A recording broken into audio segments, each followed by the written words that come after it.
Hello बच्चों, कैसे हैं आप सभी लोग। So welcome to the physics fly. और आज हमारा वेक्टर्स का आखिरी लेक्चर है। इसके बाद हम लेक्चर रखेंगे, लेकिन वो होगा आपके डाउट्स का लेक्चर। तो ज़्यादा से ज़्यादा कमेंट बॉक्स में अपने डाउट्स कमेंट करना, उन सभी को हम एक ही का लेक्चर में कवर करेंगे। एंड तो हमें इंतजार रहेगा आपके कमेंट्स का। तो चलिए शुरू करते हैं। आज का लेक्चर बहुत ही शानदार, जबरदस्त और शानदार वेक्टर्स का। ओके, तो आज का पहला सवाल आपकी स्क्रीन पे। If A1 vector A2 vector are two collinear. अच्छा, एक और बात बता देता हूँ मैं कि ये सभी क्वेश्चंस PYQ है। मैंने अपनी तरफ से कोई क्वेश्चन डिजाइन नहीं किया है, ये सब वो क्वेश्चन जो किसी न किसी एग्जाम में आए हुए। ठीक है। Are two non collinear unit vector जिनका A1 vector plus A2 vector का मॉड रूट 3 दिया हुआ है। Then the value of A1 minus A2 dot two A1 plus A2 is. देखिए बच्चों, इस क्वेश्चन को करने के लिए हम बहुत आसान तरीके से इस क्वेश्चन को हम हैंडल कर लेंगे। तो कैसे हम इसको हैंडल करेंगे, देखिए। I choose the colour. इस क्वेश्चन में ना हमें A1 वेक्टर जो दिया हुआ है वो यूनिट वेक्टर है, इसका मतलब इसका मॉड जो होगा वो 1 होगा, हाँ? A2 वेक्टर जो है वो भी हमारा जो है बच्चों वो एक यूनिट वेक्टर है, तो उसका मैग्नीट्यूड भी 1 होगा, यानी कि एक यूनिट लेंथ के वेक्टर। और हमें ना बच्चों A1 vector plus A2 vector का मॉड जो दिया हुआ है वो अंडर रूट 3 दिया हुआ है। सही है ना बात। आपको पता है ना A1 प्लस दो वेक्टर्स का सम जो होता है उसका मैग्नीट्यूड क्या होता है। अब हमको पता है ये बात। हमको कैसे पता है कि हमको ये पता है कि सर ये under root of A1 square A2 square plus 2 A1 A2 cos theta is equals to under root of 3। Under root से अंडर रूट कैंसिल हो जाएगा। यहाँ पर बच्चों क्या आ जाएगा, 1 का स्क्वायर A1 जो है, क्योंकि A1, अरे भाई इसको मैग्नीट्यूड लिख लो या A1 लिख लो, बात सेम ही है ना। समझ गए। तो 1 + 1 + 2, ये 1 × 1 हो जाएगा। 2 cos θ = 3। यहाँ पर बन जाएगा बच्चा 2 + 2 cos θ = 3। तो यहाँ से 2 cos θ = 3 - 2। तो cos theta is equals to 1/2। इसका मतलब थीटा की वैल्यू कितनी आ गई बच्चों। How much theta will be, जल्दी बताओ यार। 30 डिग्री के नहीं, हाँ, या 60 डिग्री। थीटा की वैल्यू आ गई बच्चों 60 डिग्री। अब हमसे जो पूछा गया है वो ये पूछा गया है कि A1 - A2 का डॉट प्रोडक्ट लेना है 2A1 + A2 वेक्टर्स। देखो A1 को पहले इससे करोगे आप तो 2A1 डॉट A1, ठीक है ना। उसके बाद प्लस A1 डॉट A2। उसके बाद उसके बाद क्या आ जाएगा, माइनस, है ना।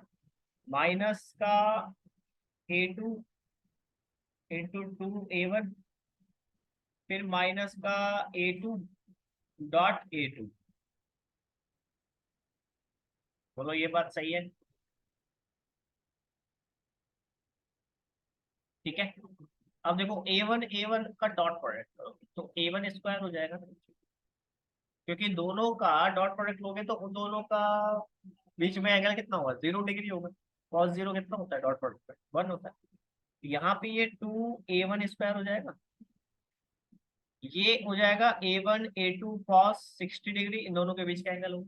हमने निकाल लिया ना ये थीटा।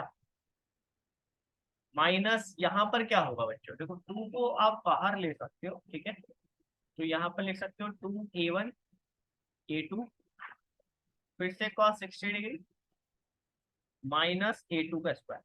देखो A1 का स्क्वायर यहाँ पे हो जाएगा 2 प्लस का cos 60 - 2 टाइम्स ऑफ cos 60 -1। यहाँ से देखो 2 - 1 हो जाएगा, ये 2 माइनस का 1, तो हमारे पास बचा बच्चों 1। ये प्लस का cos थीटा -2 cos थीटा बचा माइनस का cos 60। तो 1 माइनस cos 60 की वैल्यू फिर से हाफ। तो यहाँ से वैल्यू कितनी आएगी, 1 minus half is equals to half. तो आपके पास ऑप्शन नंबर सी हमारा राइट आंसर हो जाएगा। क्या आपको ये सवाल समझ में आया?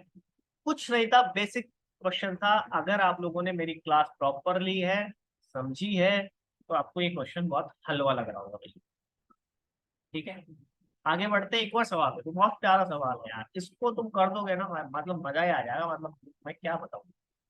If three vectors along the coordinate axis represent the adjacent sides of a cube of the length, b length की का एक क्यूब है और उसकी एडजेसेंट साइड को डिसऑर्ड करता है।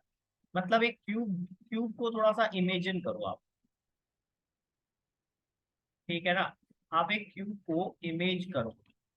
ये क्यूब है, इसको इमेज करो। तो आप इसको अगर इमेजिनेशन कर पाओगे तो आप ये कर पाओगे कि सर इस क्यूब की साइड इक्वल है और इनके अलोंग हमें यूनिट वेक्टर दिया हुआ है ना। क्या दिया हुआ है?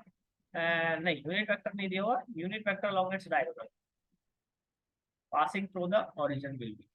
अच्छा, हाँ, एडजेसेंट साइड्स दी हुई है और इसके अलोंग 3 वेक्टर है। तो मतलब ये मान लो ना आप, ये कि ये हमारा ये आई कैप होगा है, इस डायरेक्शन में हमारे पास जे कैप होगा और ये वाली डायरेक्शन हमारे पास मान लो के कैप होगा, है ना।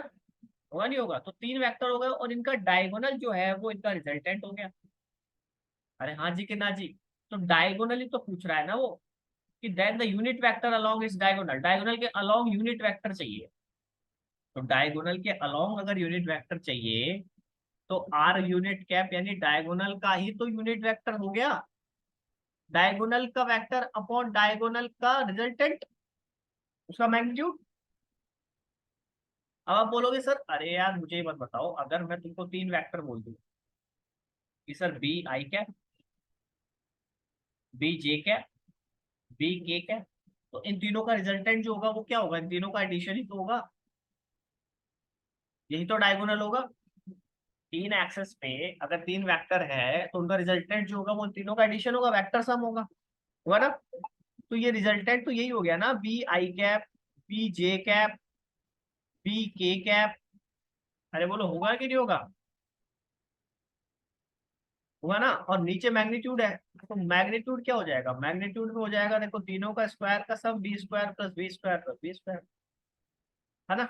ऊपर से देखो सब में से बी कॉमन आ जाएगा, बनेगा बेटा आई कैप, जे कैप, के कैप। और नीचे देखो अंडर रूट में, यहाँ पर ऊपर से क्या कॉमन आ गया? बी कॉमन आ गया। नीचे से देखो क्या बनेगा? 3 times of B square. B square root से बाहर आ जाएगा बच्चों। तो हमारा बी से बी तो कैंसिल ही हो जाएगा, आई कैप प्लस जे कैप प्लस के कैप और अपॉन अंडर रूट ऑफ 3 तो एज इट इज रह जाएगा। तो ये हमारा आंसर होगा, कहीं है ऑप्शन नंबर डी। कहाँ गया ये यार? आगे निकल गए क्या? Where is this? हाँ, आ गया आ गया। तो ऑप्शन नंबर डी हमारा करेक्ट हो जाएगा। अरे यार,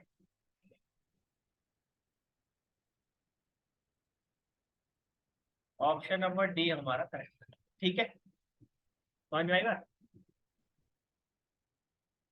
अगला सवाल है, ये बहुत प्यारा सवाल है यार।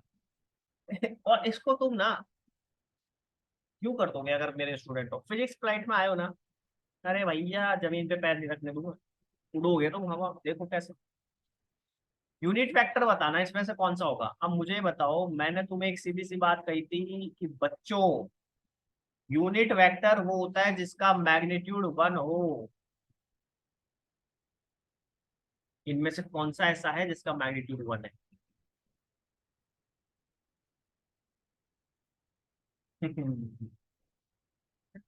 बताओ बताओ बताओ बताओ। देखो इसका तो नहीं है, इसका भी नहीं है ना। अब बचा ए और बी। ए और बी में से किसका वेक्टर यूनिट वेक्टर है। जल्दी बताओ, जल्दी बताओ, जल्दी बताओ। क्या आई कैप जे कैप यूनिट वेक्टर है? आई कैप प्लस जे कैप, क्या इसका मोड निकालूंगा तो क्या वन आएगा? कभी नहीं आएगा भाई साहब, क्योंकि इसका तो वन का स्क्वायर प्लस वन का स्क्वायर अंडर रूट टू आएगा।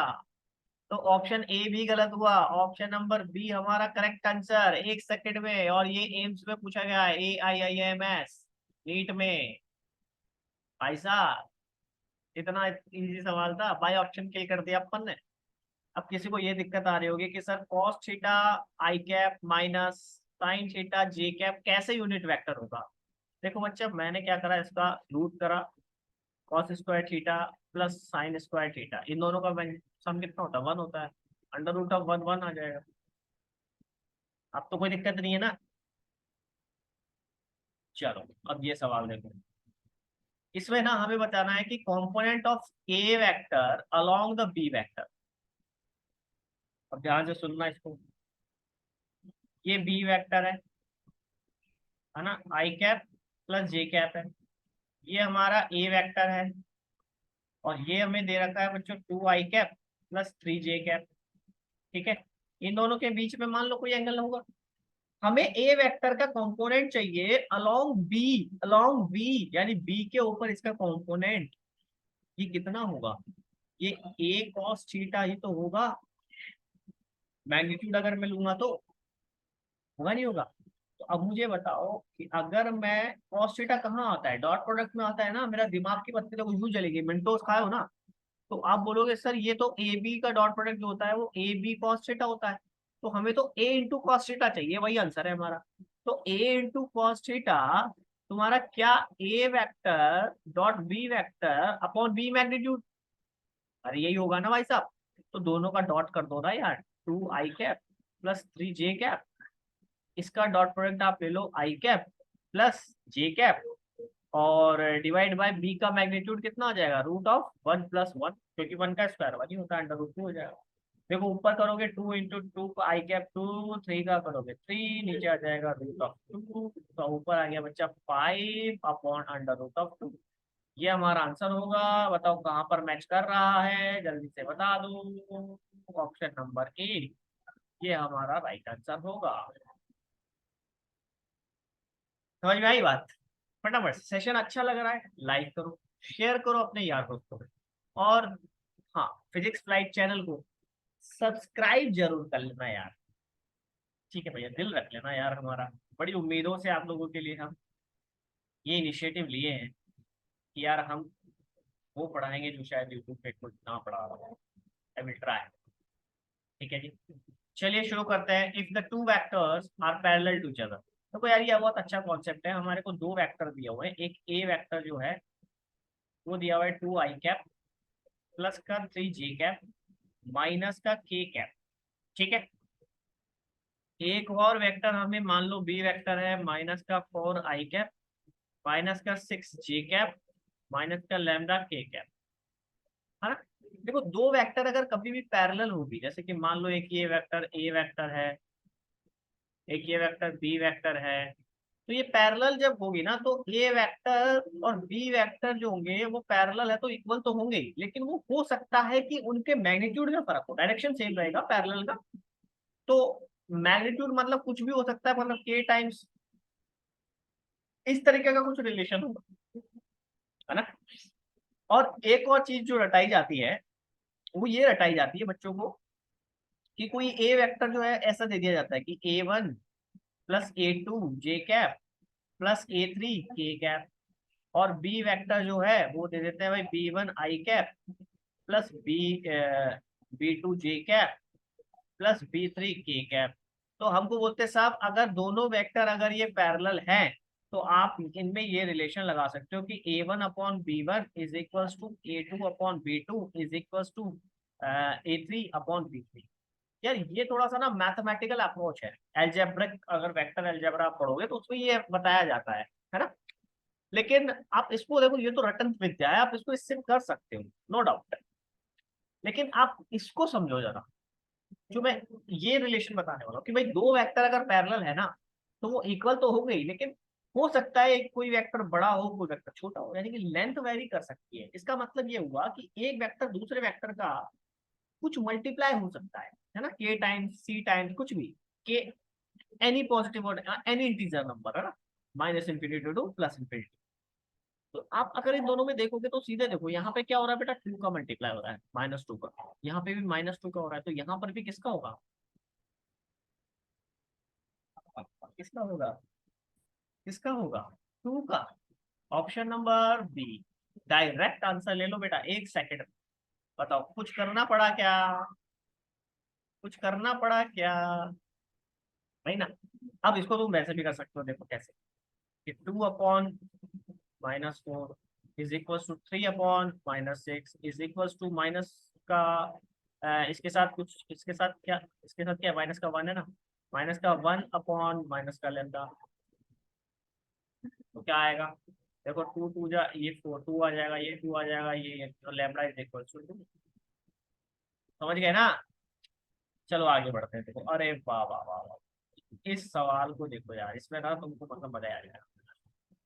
वैसे तो इजी है, एंड एक पोजीशन वेक्टर दिया हुआ है अपने को, R1 वेक्टर जो है एक पोजीशन वेक्टर है, 3 i कैप प्लस का 2 j कैप माइनस का 6 k कैप, इसको फिल करना है, ठीक है। और एक पार्टिकल जो है वो मूव करता हुआ पोजीशन R1 वेक्टर से R2 वेक्टर पे चला जाता है due to the uniform force, एक कांस्टेंट फोर्स है। R2 वेक्टर कहाँ पहुंच गया, ये 14 i cap 13 j cap plus 9 k cap, यहाँ पहुंच गया ये। और इस पे डिस्प्लेसमेंट है, वर्क डन पूछा है। अरे यार मुझे बताओ वर्क क्या होता है, वर्क होता है फोर्स इनटू डिस्प्लेसमेंट, इन दोनों का डॉट प्रोडक्ट। भाई इन दोनों का डॉट प्रोडक्ट होता है ना, भाई इन दोनों का डॉट प्रोडक्ट, तुम्हें डिस्प्लेसमेंट पता करना है। फोर्स हमें दिया हुआ है, फोर्स हमें दिया हुआ है, फोर्स हमें दिया हुआ है 4 i cap plus j cap plus 3 का k कैप। और ये देख लो बेटा पीएमटी में पूछा गया है, ना समझ गए ना। डिस्प्लेसमेंट निकालना है, डिस्प्लेसमेंट क्या होता है, डिस्प्लेसमेंट क्या होता है, फाइनल माइनस इनिशियल, अरे यही होगा ना। तो डिस्प्लेसमेंट देख लो ना यार, 14 i cap plus 13 j cap plus 9 k cap, इसमें से क्या कर दो आप, इसको माइनस कर दो, 3 i cap 2 j cap minus का 6 k कैप। देखो 14 - 3 कितना आ जाएगा, जल्दी जल्दी बताओ बेटा, 11 i कैप, और ये आ जाएगा प्लस का, ये भी 11 j कैप, ठीक, 13 - 3 11, और 13 - 2 तो भी 11, और 9 + 6 तो ये हो जाएगा 15 k कैप। ये हमारे पास नेट डिस्प्लेसमेंट आ गया। तो आपका जो वर्क होगा वो क्या आ जाएगा, फोर्स इनटू डिस्प्लेसमेंट।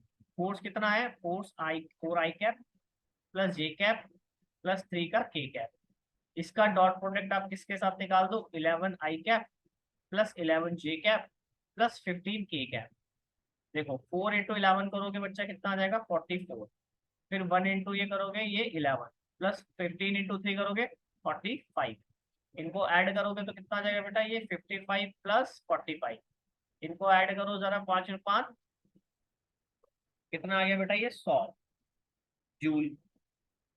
ऑप्शन कहाँ है, ए वाला। आसान था ना, आसान था कि नहीं था, बस डिस्प्लेसमेंट निकालना था, डॉट प्रोडक्ट लेना था। बताओ इतना आसान सवाल पूछा गया था पीएमटी में। ठीक है आगे बढ़ते हैं। How many minimum numbers of को प्लेनर वेक्टर, ये बहुत इंपॉर्टेंट है भैया, ये बहुत पूछा जा सकता है आपको। How many minimum number of coplanar vectors have different magnitude can be added to give the resultant, कितने मिनिमम फोर्सेस, अरे यार ऐसा सोचो। अब बोलोगे सर कि यार मिनिमम ना को प्लेनर बताने हैं, तो सर मिनिमम ना, मिनिमम मिनिमम आप 2 लगा सकते हो कि नेट 0 हो जाए, बोले एक इधर लगाओ एक इधर लगाओ, है ना। लेकिन ये आंसर गलत है, मिनिमम 2 नहीं हो सकता, क्योंकि को प्लेनर पूछे और हमारे पास प्लेन कितने, को प्लेनर तो मिनिमम दो तो नहीं हो सकते, ठीक है। अब मिनिमम कितने हो सकते हैं, देखो, एक और एक और एक। लामी स्टोर में पड़ी है ना, मिनिमम तीन फोर्स लगेंगे तो ही कोई उसका रिजल्टेंट जीरो, क्योंकि देखो ये जो दो लग रहे हैं ना, मान लो F1 और F2, इन दोनों का रिजल्टेंट यहाँ से ही आएगा। ये रिजल्टेंट जो है ना, इस F3 को क्या करेगा बेटा, कैंसल आउट करेगा अपोजिट डायरेक्शन, समझे। तो ये होगा कि मिनिमम कितना होगा कि ऐड करने पे कैंसिल हो जाए। अब ये वाला क्यों नहीं होगा, ये वाला इसलिए नहीं होगा क्योंकि ये तब पॉसिबल है जब इनका मैग्नीट्यूड सेम हो। जब इनका मैग्नीट्यूड सेम हो तो पॉसिबल है मिनिमम दो। कि भाई ये एक मान लो बॉल है, इसमें मैं इधर 5 न्यूटन लगा रहा हूँ और इधर भी मैं 5 न्यूटन लगा दिया, बोले लो सर नेट फोर्स जीरो हो गया, आप तो बोल रहे हो तीन चाहिए, हम तो दो में ही कर दिया काम। अरे रुको भाई, क्वेश्चन को जरा पढ़ो। उस, उसमें लिखा हुआ है कि डिफरेंट मैग्नीट्यूड, तो डिफरेंट मैग्नीट्यूड के तो कम से कम तीन चाहिए, समझ गए। चलो टाइम वेस्ट ना करें, आगे बढ़े। अब ये सवाल देखो भाई साहब, इसमें ए बी प्लस ए कितना होगा, बताओ जरा। इसको जरा समझ लेना एक बार, मैं इसको थोड़ा सा समझा देता हूँ, हल्का सा क्या, ढंग से ही समझा दूंगा।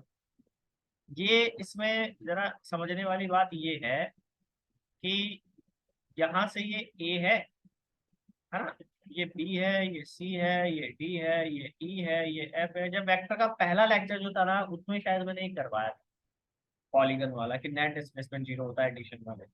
देखो ये तो ए बी वेक्टर तो है ही, लेकिन मैं ए सी वेक्टर की बात कर रहा हूँ। ए सी वेक्टर देखो, यहाँ से यहाँ तक का ये ए सी वेक्टर होगा, ये किसके इक्वल होगा, ये A B plus B C vector होगा, होगा ना। ऐसे ही मुझे ए डी बताओ जरा, ए डी क्या होगा, ए डी होगा A B B C plus C D, होगा। ऐसे ही मुझे बताओ ए ई, बोले सर ए बी वेक्टर कितना होगा, ए बी में क्या हो जाएगा, A B plus B C plus C D plus D, होगा ना। इन सबको ऐसे लिखने के बाद इनका एडिशन जब मैं करूंगा तो ये 6 टाइम्स ऑफ ए ओ आएगा। ए ओ क्या होता है, ओ इसका सेंटर है, क्योंकि ये इक्विलैटरल ट्रायंगल बनाता है, कोई भी हेक्सागोनल जो होता है वो इक्विलैटरल ट्रायंगल बनाता है, ये ओ है। तो ए से ओ तक, ओ से बी तक और ए बी, ये तीनों लेंथ इक्वल होगी, इक्विलैटरल ट्रायंगल बनेगा, समझ गए ना। तो इसका आंसर होगा हमारा 6 AO। इन सभी का एडिशन जो आएगा वो 6 AO के बराबर आएगा।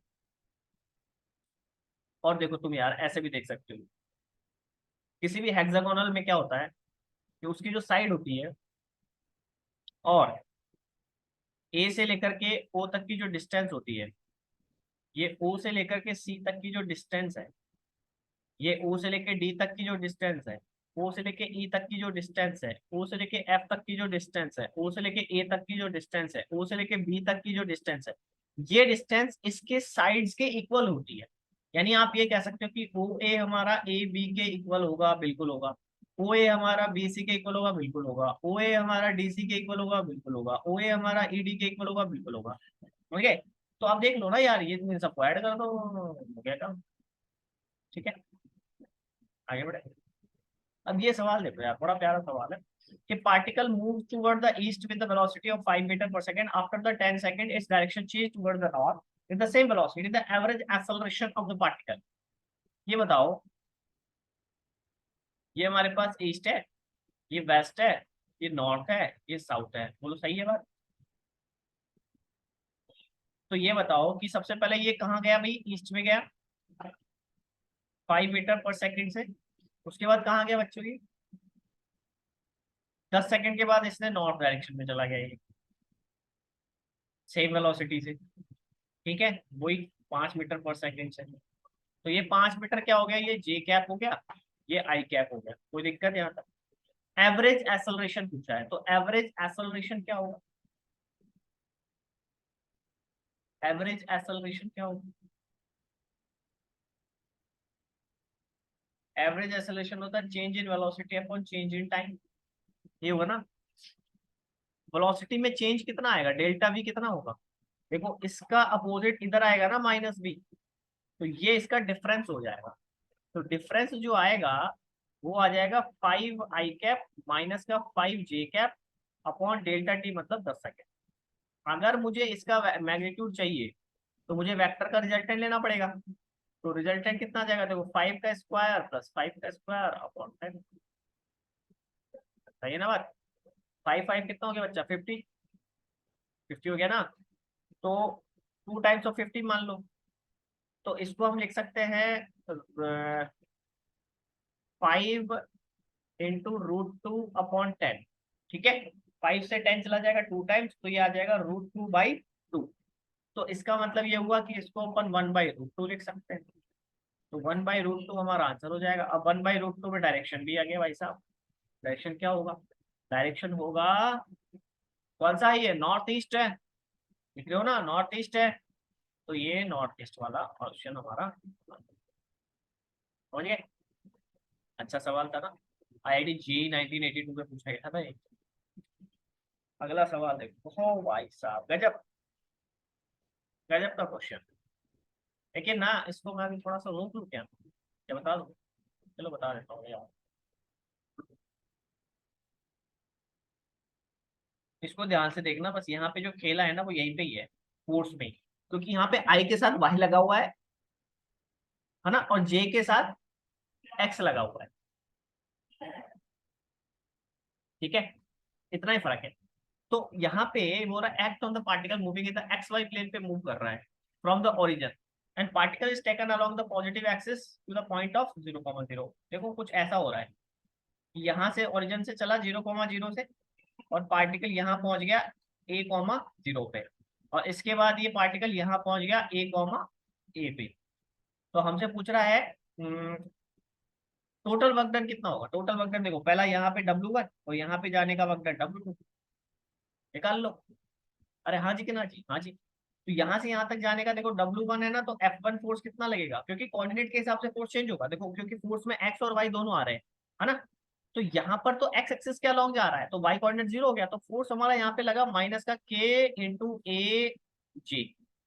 ठीक है, और डिस्प्लेसमेंट हमारा कितना आ गया, R1 वेक्टर डिस्प्लेसमेंट हमारा आ गया जाएगा A1 कर आई कैप, है ना, A आई कैप। तो हमारा यहाँ का वर्क डन W1 हो जाएगा F1 डॉट R1, और दोनों के बीच का एंगल कितना है, 0 डिग्री। तो सीधा सीधा डॉट कर दोगे तो माइनस का K A² हो जाएगा। ये मेरा W1 हो गया। अब लेकिन W2 बताओ कैसा होगा। W2 कैसा होगा, सोचने वाली बात है, क्योंकि W2 अलाउंग दैट, है ना। तो W2 पे हमारा जो फोर्स लगेगा वो लगेगा माइनस का K A I + A J। लेकिन डिस्प्लेसमेंट कितना हो जाएगा बेटा, R2 कितना होगा, डिस्प्लेसमेंट कितना होगा, इनिशियल माइनस फाइनल, तो ये हो जाएगा K I A J - A I। तो A I से कट जाएगा A J हो जाएगा। ठीक है? तो यहाँ पे जब आप वक्र निकालोगे तो कितना आ जाएगा, W2 = F2 × R2। आके ना, क्योंकि एक्स एक्सिस पे तो कोई डिस्प्लेसमेंट हो ही नहीं रहा ना, ओनली वाई पे हो रहा है, तो वाई वाला फोर्स लगेगा, है ना। तो वर्क डन जो आएगा वो ये तो 0 हो जाएगा, आ जाएगा माइनस का K A²। तो total work done is what, W2 total work done हो जाएगा K A² minus minus K A², दोनों का जुड़ जाएगा तो माइनस का 2 K A² हो जाएगा। -2 K A² है कहीं ऑप्शन नंबर। समझ में आया बात, बात समझ में आई कि भाई अगर, हाँ एक्स एक्सिस पे है ना ये, और वाई एक्सिस, क्योंकि एक्स पे मूव करेगा, तो एक्स एक्सिस वाला ही कोऑर्डिनेट जो कंपोनेंट है वो काम करेगा फोर्स का, और जब वाई पे जाएगा तो ओनली वाई वाला कंपोनेंट काम करेगा। समझे, फोर्स ए और ए हो जाएगा, क्योंकि समझ गए क्या बात है।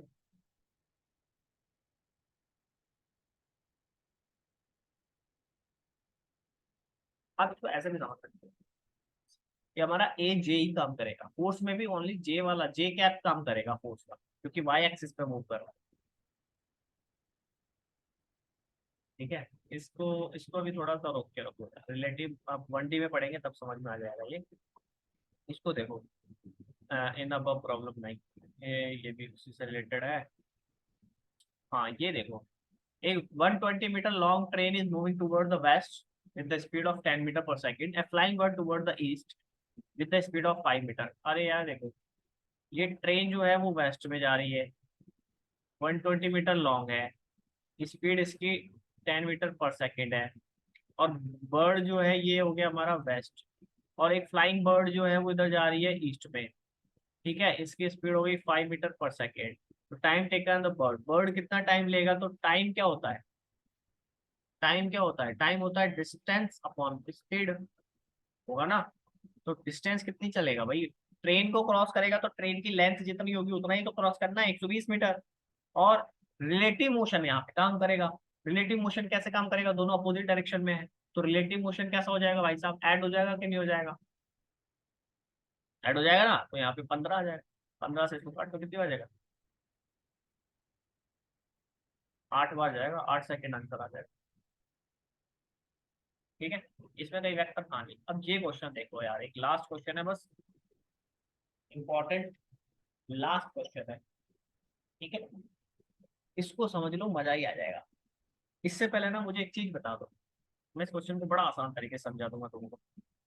मुझे बता दो कि अगर मान लो कि कोई ये एक वेक्टर है, और इस वेक्टर को मैं आपको कहूँ कि ये एक्स एक्सिस से कोई भी एक्स वाई जेड एंगल है थीटा पे, और इसकी मैं अगर आपको लेंथ बता दूं, या नहीं भी बताऊं, मान लो लेंथ बता दूं, मान लो आर, तो क्या तुम मुझे इस वेक्टर का, क्या मुझे ये वेक्टर बता सकते हो, ये वेक्टर है कितना। बता देंगे सर, बोले कैसे, बोले इसका कंपोनेंट ही तो आ जाएगा यहाँ पे आर कॉस थीटा, और इधर आ जाएगा आर साइन थीटा। तो बोले सर आर वेक्टर हो जाएगा r cos theta i cap, और plus r sine theta j cap. अरे बोलो यही तो होगा, पॉइंट नहीं पता तो क्या हुआ, एंगल तो पता है, सही बात नहीं है क्या। अच्छा ये बताओ, अगर ये एंगल 30 डिग्री है और मैंने कहा ये यूनिट लेंथ है, तो आप बोलोगे सर ये यूनिट लेंथ का इधर ले लो 1 cos 30, और इधर ले लो 1 sin 30। तो आप इसका जो वेक्टर आएगा, ये जो वेक्टर आएगा यूनिट वेक्टर, ये वेक्टर आ जाएगा 1 cos 30 आई कैप प्लस 1 cos 30 जे कैप, आएगा ना। बस इस कॉन्सेप्ट को समझ लेना। अब इधर आ जाओ, हमें ये लाइन जो है ना ये दे रखी है x plus Y is equal to 1। इससे आप क्या निकाल सकते हो, इसका स्लोप निकाल सकते हो, y is equal to minus का x+1। माइनस का मतलब ये हो गया कि टेन थीटा आपका -1 है, इसका मतलब थीटा हमारा 135 डिग्री है बच्चा। इसका मतलब क्या हुआ, इसका मतलब ये हुआ कि ये जो एंगल है ये एंगल 135 डिग्री है। ठीक है, कि इस ए बी वाले का स्लोप बता रहा हूँ मैं। तो यहाँ से अपने को ये वाला एंगल पता लग गया, ये 45 डिग्री है, क्योंकि टोटल 180 है भाई, टोटल 180, 180 माइनस 135 करोगे तो कितना आ जाएगा, 45 आ जाएगा ना। अब यहाँ पर देखो लॉ ऑफ रिफ्लेक्शन काम करेगा, लॉ ऑफ रिफ्लेक्शन काम करेगा। लॉ ऑफ रिफ्लेक्शन कैसे काम करेगा, देखो ऐसे, आपने पढ़ा होगा ना 10th में कि भाई जिस एंगल पे इंसिडेंट होगा उसी एंगल पे रिफ्लेक्ट होगा। तो अगर ये वाला 45 है तो ये भी 45 होगा, और अगर इंसिडेंट एंगल 45 है तो रिफ्लेक्शन भी 45 पे होगा। समझ गए, तो इस वाले लाइन का इस एक्सिस से एंगल कितना हो गया, 45 हो गया ना। और हमसे पूछा है एसी रे के अलोंग यूनिट वेक्टर, हमसे क्या पूछा है भाई, ये एसी जो है वो यहाँ से ऐसे ऐसे जा रही है ना। तो ए, ये ए है ये सी है, ए सी अलोंग यूनिट वेक्टर चाहिए, यूनिट वेक्टर मतलब जिसकी लेंथ 1 है, इसकी लेंथ 1 है, और हमें ये एंगल पता लग गया 45 डिग्री। तो आप इसका यूनिट वेक्टर तो निकाल ही लोगे ना, कितना सर, 1 cos 45 प्लस 1 sin 45। अरे सर अभी अभी तो बताया आपने, तो ये हो जाएगा 1/√2 i cap plus 1/√2 j cap. ये मेरा आंसर है, कहीं दे रखा है 1/√2 i cap 1/√2 j cap. Option number a ही है हमारा। इसको ऐसे भी लिख सकते हैं ना अपन, i cap plus J cap upon √2, एक ही बात है, √2 कॉमन लेकर ले लोगे तो।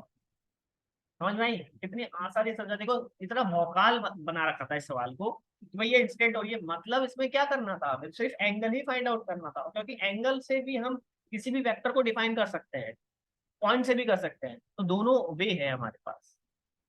ठीक है, समझ में आई कुछ बात, अरे आई कि नहीं आई। कमेंट करके जरूर बताना। ठीक है, ओके, तो ये हमारा आज का लेक्चर हो गया। चैनल को सब्सक्राइब कर लो यार, अगर नहीं किया है तो प्लीज, है ना।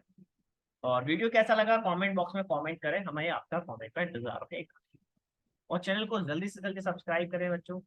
और ये चैनल सिर्फ और सिर्फ आप लोगों की सेवा के लिए ही बनाया गया है। ओके, सो हमारी फैमिली को बड़े से बड़ा बनाने के लिए मुझे आपका योगदान चाहिए। एंड नेक्स्ट लेक्चर हमारा होगा 1D का। ओके, तो हम नेक्स्ट लेक्चर में वन डायमेंशनल मोशन स्टार्ट करेंगे, 1D काइनामेटिक्स।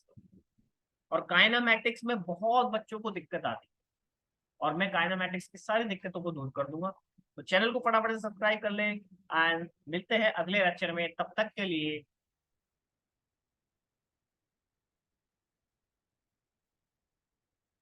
जय हिंद, जय भारत।